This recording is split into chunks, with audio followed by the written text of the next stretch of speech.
अभिषेक सफर में आज की सच्ची कहानी कानपुर से। दोस्तों, अभिवादन स्वीकार करिए अपने दोस्त अभिषेक का।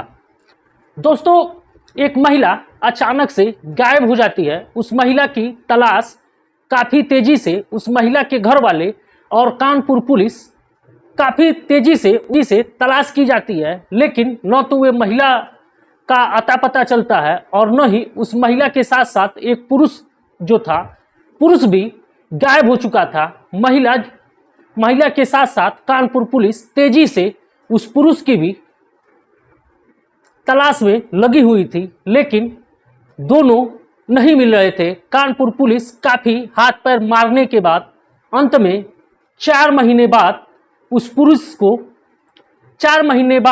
उस व्यक्ति को कानपुर पुलिस ढूंढ के निकाल ही लेती है। उसके बाद दोस्तों, थाने में बैठा करके उस व्यक्ति से जब काफ़ी पूछताछ की जाती है, तो कानपुर पुलिस उस व्यक्ति को जब थाने में बैठा करके उस महिला के बारे में पूछताछ करती है, तो ये व्यक्ति जो था वे पुलिस को काफ़ी इधर उधर की बातें बताता है और काफ़ी बार कानपुर पुलिस को टहलाता रहता है और कानपुर पुलिस उसके बहकावे में आकर इधर उधर उस महिला को ढूंढने में लग जाती है। अंत में कानपुर पुलिस ने जब अपना असली रूप दिखाया तो जो व्यक्ति था वे टूट जाता है और कहता है, तो ये व्यक्ति कहता है ठीक है, चलिए डीएम साहब के आवास पे वहीं पे सब कुछ साफ हो जाएगा। उसके बाद पुलिस वाले कहते हैं कि तुम मुझे डीएम साहब के नाम पे हम लोगों को धमकाओगे। इस नाते पुलिस वाले उसकी बातों पे विश्वास नहीं करते हैं और वे जब व्यक्ति बार बार कहता है कि चलिए, महिला जो है वे डीएम साहब के ही बंगले पे बरामद हो जाएगी। उसके बाद दोस्तों क्या था, पुलिस जो है उसे बैठाती है और पुलिस के तमाम आला अफसर और मीडिया के साथ डीएम साहब के आवास पे डीएम साहब के आवास पे जाते हैं और डीएम साहब के आवास के बगल में कुछ ऐसा होता है जिसे देख करके पुलिस ही नहीं, मीडिया और जो भी लोग वहाँ पे मौजूद थे सबके रोंगटे खड़े हो जाते हैं और ये बेहद ही दर्दनाक सच्ची घटना है। दोस्तों, कोई इसे अजय देवगन की फिल्म दृश्यम से जोड़ करके देखता है, तो कोई और अन्य कहानियों के माध्यम से इस घटना को जोड़ के देखता है। दोस्तों, आज की सच्ची घटना। दोस्तों, आइए देर न करते हुए वापस लौटते हैं अपने वीडियो में। उम्मीद है कि आप वीडियो को लाइक भी कर चुके होंगे और चैनल को सब्सक्राइब भी कर चुके होंगे। और अगर आप हमारे इस वीडियो को फेसबुक पेज पे देख रहे हैं तो उम्मीद है आप वीडियो को लाइक भी कर चुके होंगे और पेज को फॉलो भी कर चुके होंगे। अगर आप वीडियो को लाइक नहीं किए हैं और चैनल को सब्सक्राइब नहीं किए हैं तो चलिए फटाफट वीडियो को लाइक करिए, चैनल को सब्सक्राइब करिए और साथ में घंटे वाला बेल आइकन को जरूर सबसे पहले आप तक उस वीडियो का नोटिफिकेशन पहुंच जाए। दोस्तों, देर न करते हुए आइए शुरू करते हैं आज की सच्ची कहानी। आज की जो सच्ची कहानी है दोस्तों, कानपुर शहर का सबसे जो वीआईपी एरिया होता है, सिविल लाइन एरिया में बिहार बिला बिनी सोसाइटी की रहने वाली एक 32 वर्षीय महिला जिसका नाम एकता गुप्ता होता है, वे लगभग 2.5 साल से डेली का यही रूटीन था। वे सुबह 6 बजे के आसपास उठती थी और वे कानपुर के सबसे मशहूर जिम में जाती थी, जहां ग्रीन पार्क में स्थित था। वे जिम जाती थी और जिम करती थी। जिम करने के बाद 1 घंटे बाद वे अपने घर वापस लौट आती थी। दोस्तों, 24 जून के आसपास की घटना है। वे एकता गुप्ता जिम जाती है और जिम से वापस लौट करके नहीं आती है। उसके पति जो राहुल गुप्ता होते हैं वे काफ़ी बेचारे हैरान और परेशान रहते हैं कि उसकी पत्नी लौट करके वापस नहीं आती है। क्योंकि राहुल गुप्ता और एकता गुप्ता के 2 बच्चे थे, दोनों बच्चों की देखभाल करने की जिम्मेदारी एकता की ही थी और राहुल गुप्ता की माँ की देहांत काफ़ी पहले ही हो चुकी थी और राहुल गुप्ता के पिता भी काफ़ी बीमार रहते थे, वे भी घर पे ही रहते थे, तो पूरे घर की जिम्मेदारी एकता पे ही थी। दोस्तों, एकता जब वापस नहीं आती है तो राहुल गुप्ता इधर उधर ढूंढते हैं।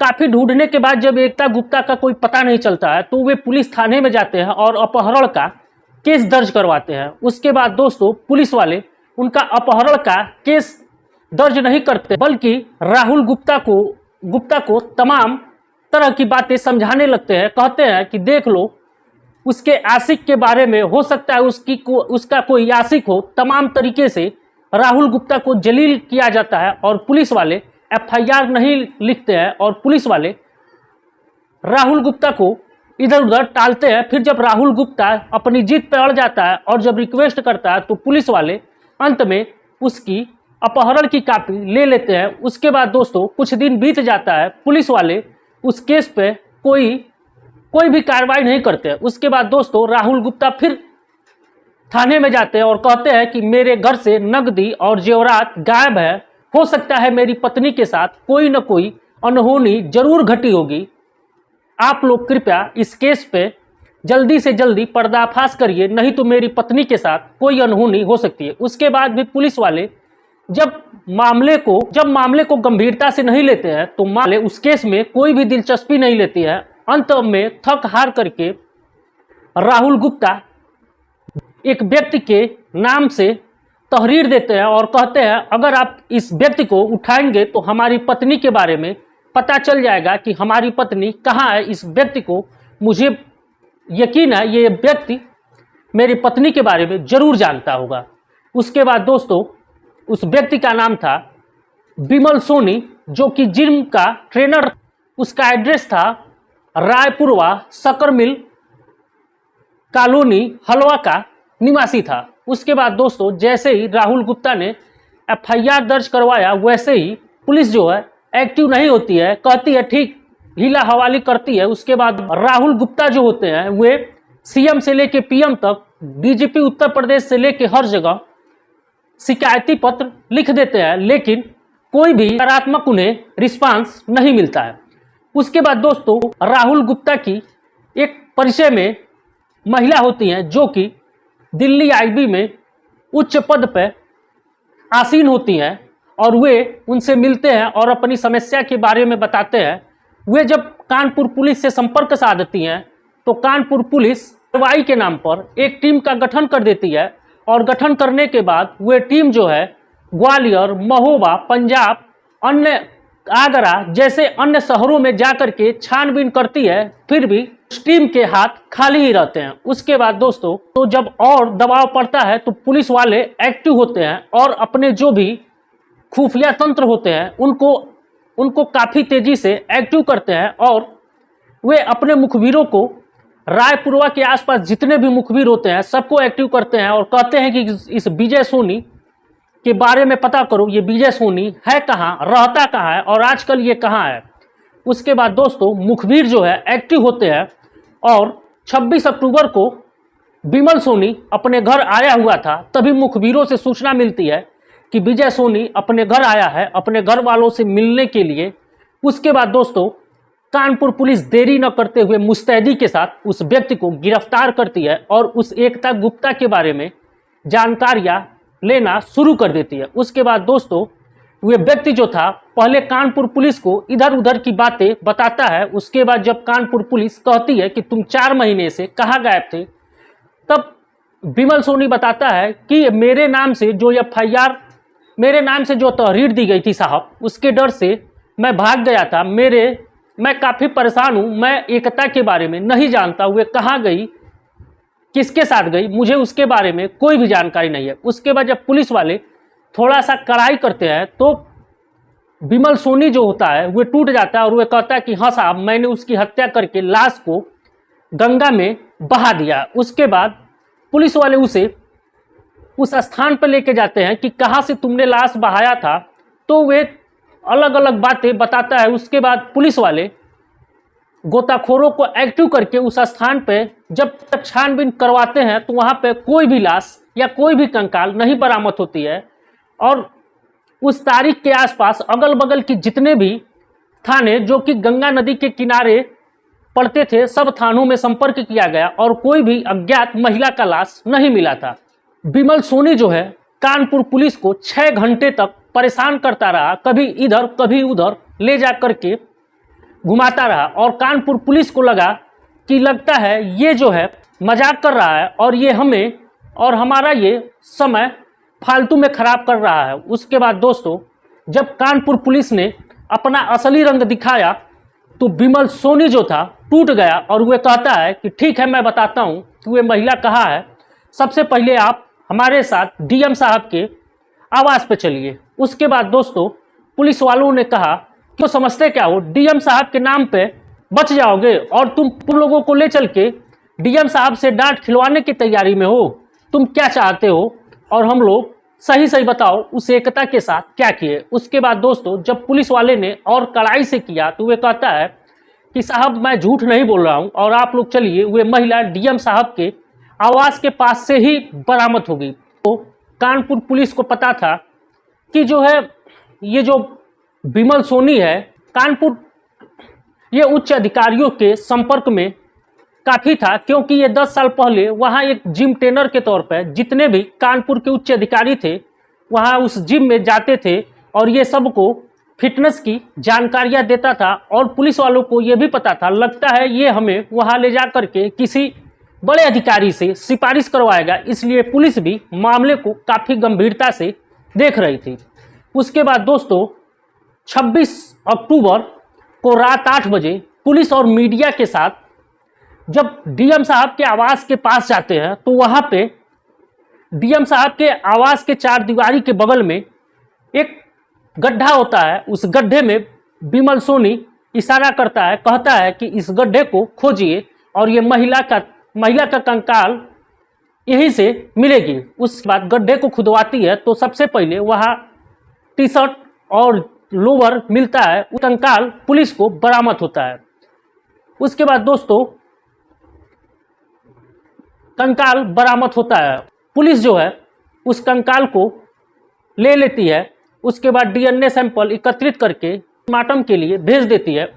जब पुलिस ने थाने में ला करके विमल सोनी से काफ़ी तेजी से कड़ाई के साथ पूछा कि तुमने हत्या कैसे किया, तो वे बताया कि 24 जून को एकता गुप्ता आती है और जिम में मुझसे बहसबाजी करने लगती है और वे हमसे झगड़ा करने लगती है। और उसके बाद मैं एकता से कहता हूं कि ठीक है तुम्हारी सारी बातों का जवाब मैं दूंगा, पहले तुम गाड़ी के पास चलो। उसके बाद एकता गुप्ता गुस्से के नाते गाड़ी के पास आती है और दोनों में कहासुनी शुरू हो जाता है। उसके बाद दोस्तों जिम ट्रेनर गुस्से में आकर के एक घूसा एकता के गले में मार देता है, जिसके बाद एकता वहीं गिर करके छटपटाने लगती है। उसके बाद दोस्तों विमल सोनी जो है एकता को हिलाने डुलाने का प्रयास करता है। तब तक काफ़ी देर हो चुकी थी। एकता के नाक से, कान से और मुंह से ब्लड आ चुका होता है और मौके पे ही एकता की मौत हो जाती है। उसके बाद दोस्तों विमल सोनी क्या करता है, एकता को गाड़ी के पिछले सीट पर बैठाता है और उसे समझ में नहीं आता है कि कहाँ पे लाश को ठिकाने लगा है। उसके बाद दोस्तों वे अधिकारियों के उस कॉलोनी से बखूबी परिचित था और उसके बाद दोस्तों वे जाता है। जाने के बाद एक 6 फीट का गड्ढा खोदता है। खोदने के बाद उस लाश को वहीं दफना करके वहाँ से वे भाग जाता है। गाड़ी में रहता है, वे गाड़ी अपने बहन के वहाँ लेके जाता है, अपने बहन के वहाँ खड़ा करता है और अपने भांजे से कहता है कि मेरे घर से कपड़ा लेकर के आओ और घंटा घर चौराहे पे मुझसे मिलो। उसके बाद दोस्तों विमल सोनी घंटा घर चौराहे पे अपने भांजे से मिलता है और कपड़ा लेता है, वहाँ से महोबा से पंजाब, और इस तरह से 4 महीने तक बिना मोबाइल का इस्तेमाल किए इधर उधर वे घूम रहा था और पुलिस जो है उसे मोबाइल न रहने के कारण पकड़ नहीं पा रही थी। दोस्तों ये सच्ची कहानी सुनाने का मेरा मकसद ये नहीं है कि आप लोगों को परेशान करना, कतई नहीं है। आप लोगों के भावनाओं को ठेस पहुंचाना बिल्कुल ही मेरा मकसद नहीं है। कहानी का सार ये है कि आप लोग इस तरह की हो रही घटनाओं से बच के रहे, क्योंकि खतरा कहीं भी किसी भी वक्त हो सकता है। तब तक अगले वीडियो के लिए हमें दीजिए इजाज़त। मिलते हैं किसी और नए एपिसोड में किसी सच्ची नई घटना के साथ। आप हो जाइए सावधान।